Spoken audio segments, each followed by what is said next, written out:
One Kawan TV1. Oke, selanjutnya kita masuk ke Mayor Jenderal Sunarko.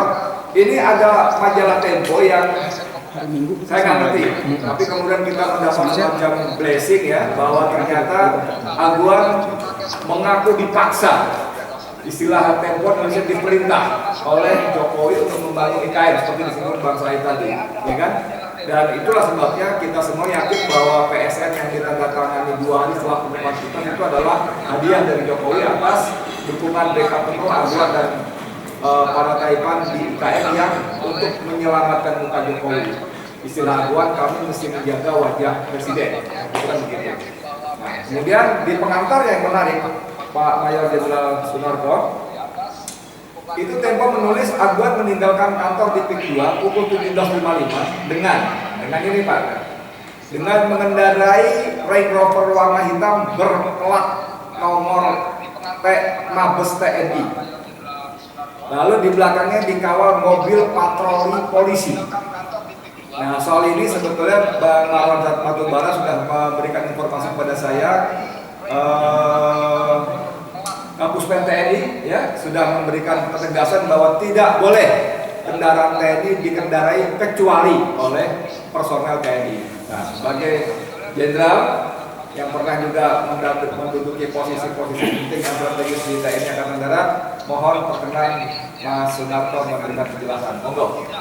Maaf.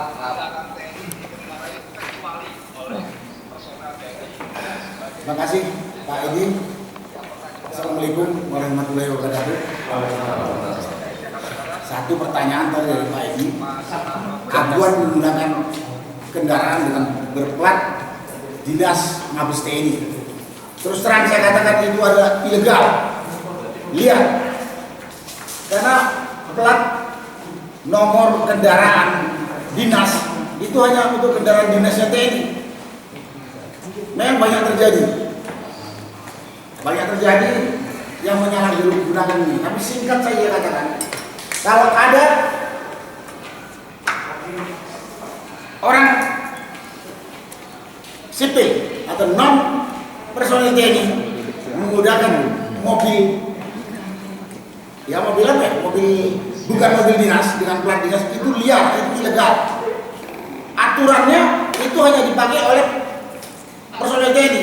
Bahkan drivernya itu juga SIM-nya harus SIM TNI. Jadi tidak boleh berplat dinas, drivernya itu SIM yang dari kepolisian, nggak boleh, itu melanggar hukum. Nah itu saya sampaikan, udah jelas. Jadi kalau ada orang sipil bukan tentara menggunakan mobil preman dengan plat dinas, apalagi yang setir itu kelihatan sekali. Ya dulu pernah terjadi wanita yang setir kan. Ada kemudian terjadi lagi pakai celana pendek digunakan tertangkap. Itu liar, itu ilegal. Jadi kalau dia dapat nomor itu pasti ada oknum. Ya mungkin buat orang-orang tertentu pakai plat nomor mobil TNI itu gagah gitu. Atau takut dia kalau ada sweeping atau ada razia, supaya menghindari itu dia pakai itu. Tapi sekali lagi itu liar dan ilegal. Itu yang saya tahu aturan waktu saya masih dinas, dan saya tahu itu masih berlaku sampai saat ini. Itu yang bisa saya jawab. Ya, Bentar. Ya. Jadi Pak Jenderal, ini kan sudah bukan rahasia lagi bahwa Aguan ini salah satu oligarki yang bahkan terjadi ikon. Bahkan dalam di depan terbuka pun yang mengatakan mulut saya adalah undang-undang. Ya, kemarin di Kesultanan Banten ada korbannya. Nah ini sekaligus menepis nih, kan dihembus-hembuskan oleh mereka bahwa saya Saidudin mengobarkan semangat rasialisme, ya, mempertentangkan antara Cina dan pribumi. Maksud saya WNI keturunan dan pribumi. Ternyata kemarin hadir di acara Kesultanan Banten itu seorang WNI keturunan Chinese juga yang tanah dirampas, dia dipenjara dan sebagainya, dan itu karena perkasanya Aguan dengan aparat hukumnya. Nah, pertanyaan saya dalam konteks saudara tadi, biasanya pengusaha yang menggunakan mobil dinas aparat, entah TNI atau Polri itu satu saja, entah kendaraan TNI saja atau polisi saja, kebanyakan polisi kebanyakan. Tapi pada titik aduan dia bisa naik mobil TNI dan dikawal oleh Polri. Ini kan apa kita bisa terjemahkan sebagai pesan kepada publik, woi, gua udah kuasa ini, dua institusi penting ini, jangan macam-macam sama gua loh, mulut gua undang-undang. Monggo. Tadi saya jawab, kendaraan Land Cruiser yang dipakai dengan nomor TNI itu liar dan ilegal. Rank over malahan. Tapi yang di belakang kendaraan berplat polisi atau kendaraan polisi? Yang dinaiki kendaraan TNI, yang awal kendaraan polisi. Kan dia berarti itu menunjuk kepada publik. Nah, kalau dia bawa kendaraan polisi dikawal oleh polisi, memang saya tahu orang-orang tertentu ada yang meminta pengawalan kepada polisi. Ada. Kalau itu dia minta sesuai prosedur, kalau dia minta pengawalan kepada polisi, saya ini banyak musuh saya, tolong kawal, saya banyak harta saya, tolong kawal saya. Ya ada undang-undang yang mengizinkan itu. Kalau polisi ya? Kalau polisi, memang dia untuk pengaman itu satu. Kemudian yang kedua, kalau aguan berani mengatakan mulut saya ini undang-undang, itu bangsa. Tapi kalau mulut saya ini undang-undang di rumah tangga saya dan di perusahaan saya, silakan. Tapi kalau kepada publik itu sombong dan bangsa. Nggak ada itu. Presiden aja nggak boleh ngomong gitu. Etikanya nggak boleh. Karena sudah ada undang-undang yang mengatur. Jika mulut saya undang-undang, pada publik itu bangsa. Tapi kalau di rumah tangga dia, mulut saya ini undang-undang di sini. Mau nggak silakan. Di perusahaan dia punya silakan. Tapi kalau dia udah di publik, presiden aja nggak boleh begitu. Ingat saya ini Raja Prancis dulu. Mulut saya undang-undang, besoknya berapa lama dia digantung, dipancung. Itu yang berkaitan dengan undang-undang tadi itu. Kemudian saya mungkin menambahkan secara singkat apa yang dikatakan oleh Pak Saidini tadi. Dari penjelasan Pak Saidini tadi, kita udah jelas, simpel saja. Tadi Pak Saidini rinci banget. Mungkin orang payah.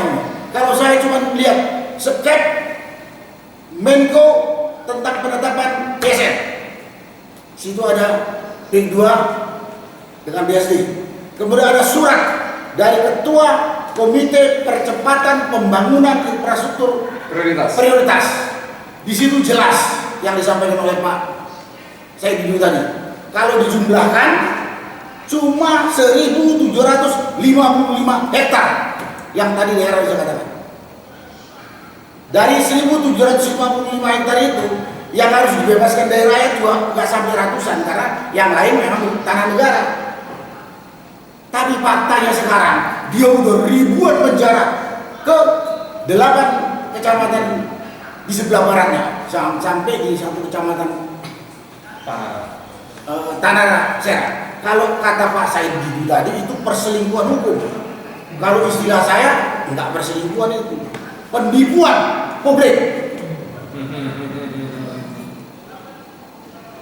pembohongan kepada publik, termasuk kepada negara. Nah, di sini yang harus disampaikan, yang ngasih perintah, yang mengasih izin kepada ASG Aguan ini, Menko kan, yang menetapkan jumlahnya 1.755 juga pejabat pemerintahan. Masa dia tidak melakukan kontrol terhadap apa yang dikerjakan oleh Aguan? Woi, lu kok kerjakan lebih dari 1.755? Jadi sebetulnya pemerintah yang memberikan izin itu bersalah karena tidak melakukan kontrol terhadap perintah dia. Sedang Aguannya udah jelas rakus dan menipu, tadi saya katakan. Menipu tadi, saya kira menipu yang kasih perintah, yang kasih keputusan, dan menipu rakyat yang puluhan ribu itu. Udah silakan, kalau ada yang suka ditipu, ya nggak apa-apa. Tapi saya bukan melihat itu. Dengan menipu ini, dia kemudian menjolimi rakyat. Menjolimi rakyat yang tadi dikatakan sampai ke penjara ke 8 kecamatan berikutnya. Ini PSN, kau jual, harus. Dan bekerja sama dengan aparat. Ini adalah pengkhianat aparat desa atau desi, termasuk polisi. Karena saya katakan polisi, saya pernah dapat laporan dilaporin polisi sungai dikeruk, udah terima aja. Terus saya dapat informasi termasuk tadi dari rekamannya seorang pemilik lahan, kemudian dia etnis Tionghoa, Cina. Saya sama orang tua saya sudah 30 tahun di situ. 35 tahun. 35 tahun punya sertifikat saya digagalkan. Dan ini kerjasama antara aparat kepolisian dengan sama BPN. Ini pengkhianatnya, penindas rakyat. Banyak. Dan itu banyak. Saya dapat laporan pernah, ada seseorang habis menghadap Pak Saidi ini, besok yang dipanggil sama polisi. Kau ngapain? Kau kasih keterangan apa sama Saidi? Nanti Bapak dipanggil juga. Sebelahnya. Ini kan keterlaluan. Ini kan keterlaluan. Penindasan ini yang saya tidak mau. Jadi ini begitu kekuatan, mungkin kekuatan terus lihat kekuatan uangnya Aguan bisa mengkooptasi aparat desa sampai kecamatan, aparat keamanan dan instansi terkait. Ikut tunduk. Buktinya kemarin Pak Said itu dilaporkan sama salah satu, bukan salah satu, ketua BSI Tangerang, dia nggak mau provokasi. Yang diomongkan fakta ini.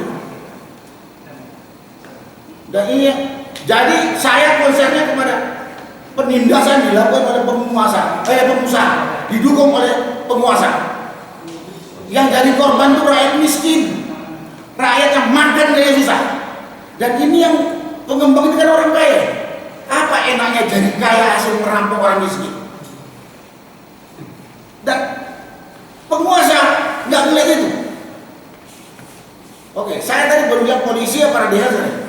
TNI pun sudah saya salahkan ini. TNI itu nggak buta, nggak tuli, nggak tolong. Melihat seperti itu diam saja. Saya bekas prajurit TNI juga.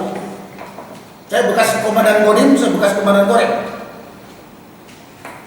Saya juga bekas panglima Kodam. Saya tahu aparat saya itu. Kalau lihat polisi kan diingatkanlah baik-baik. Kalau lihat aparat yang ingatkanlah baik-baik. Sudah ada Babinsa. Saya belum dapat laporan dengan Babinsa atau dan Ramil ikut-ikutan. Tapi dia masih tahu. Kok diam saja? Nah kalau kata Pak Dami Hari Lubis, kalau kita melihat sesuatu pelanggaran hukum, kita lihat, kita diam saja, ikut dosa kan? Betul kan? Ikut juga berbuat kejahatan. Nah situ. Nah itu di dalam agama juga ada ajarannya.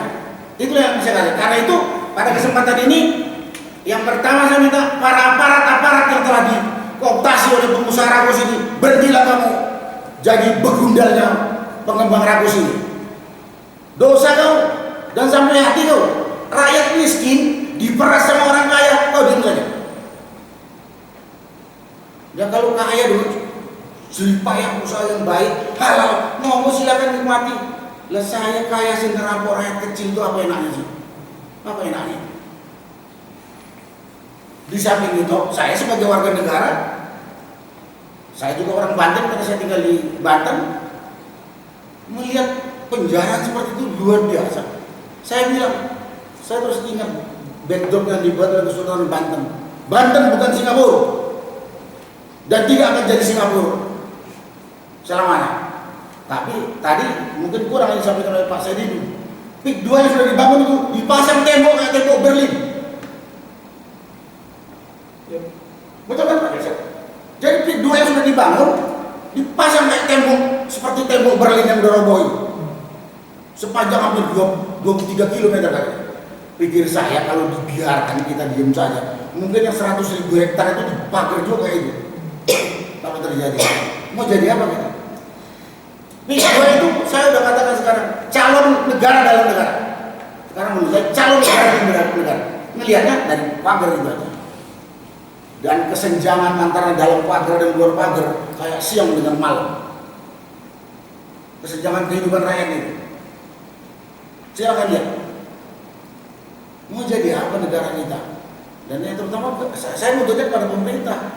Pemerintah itu harus menjaga kehidupan, memperhatikan kesejahteraan,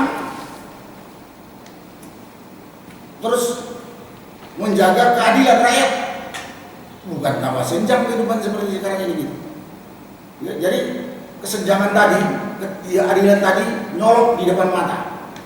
Terus penindasan tadi nyolok di depan mata. Ya, saya berharap pemerintah Ini tentunya dari tingkat kementerian, kalau nggak tingkat presiden yang ambil keputusan. Hentikan. Kalau tidak saya juga bilang sama rakyat, kau punya hak tuh jaga rakyat, jaga hartamu, jaga asetmu. Kalau ada yang rampok, lawan. Urusan mati, urusan Tuhan. Enggak. Tapi mempertahankan hak kita, kewajiban. Urusan mati, urusan Tuhan. Penindasan benar di depan mata.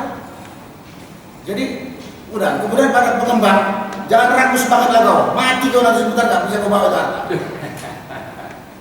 Ini benar-benar kondisinya kayak gitu. Jadi intinya yang mau sampaikan pada kesempatan ini, coba pemerintah yang menempatkan diri sebagai aparat pemerintah sesuai dengan norma tupoksi masing-masing.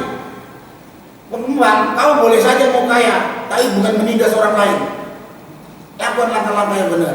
Tadi sudah dikatakan, kalau di luar PSN, kalau mau ada jual belilah sesuai dengan aturan yang berlaku umum. Kalau mau beli, tergantung penjual. Oh mau harga sekian, kalau nggak mau silakan. Nah ini yang perlu saya sampaikan. Mudah-mudahan ini didengar pemerintah maupun rakyat. Rakyatnya jangan takut juga untuk menjaga haknya. Kalau kita takut, kita bodoh, dimakan sama orang-orang rakus ini. Itulah yang perlu saya sampaikan. Terima kasih.